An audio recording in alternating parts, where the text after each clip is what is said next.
Friends, நாளைக்கான ஒரு குட்டி ப்ரோமோவை தான் நம்ம இன்றைக்கி பார்க்க போகிறோம். மகா வந்து கீழே இறங்கி வராங்க. அதுக்கப்புறம் வந்து கோடீஸ்வரி வீட்டில் இருக்கவங்க எல்லாரும், என்னாச்சு மகா, நீ எதுவும் கவலை வருத்தப்படாத, அவள் அப்படி தான் பேசுவா, அவளை கூடி சீக்கிரம் இந்த வீட்டை விட்டு எப்படி வெளியே விரட்டுற மட்டும் பாரு அப்படின்னு சொல்லி கோடீஸ்வரி ஆறுதல் சொல்லிட்டு இருக்காங்க. நான் ஏமா கவலைப்பட போகிறேன், எனக்கு அதை பற்றி கவலையே இல்லை அப்படின்னு சொல்லிட்டு இருக்காங்க.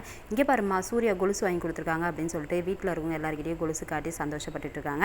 அதுக்கப்புறம் வந்து கௌதம் வந்து சித்ராதேவி கிட்ட சொல்கிறாங்க, இவளை ஏதாச்சும் பண்ணணுமா, பேசாமல் விஷ வச்சு சாவடிச்சிடலாமா அப்படி இப்படின்னு சொல்லி பேசிகிட்டு இருக்காங்க. டே அந்த மாதிரிலாம் செஞ்சிடாத, அதுக்கப்புறம் வந்து ஜெயிலுக்கு நீ நானும் தான் போகணும், அப்புறம் இந்த சொத்தை வந்து அனுபவிக்க முடியாமலே போயிடும், அந்த மாதிரிலாம் பண்ணாத, இவ்வளோ எப்படியாச்சும் வீட்டை விட்டு வெளியே அனுப்புறதுக்கு நான் பெரிய பிளான் பண்ணுறேன் அப்படின்னு சொல்லிட்டு இருக்காங்க.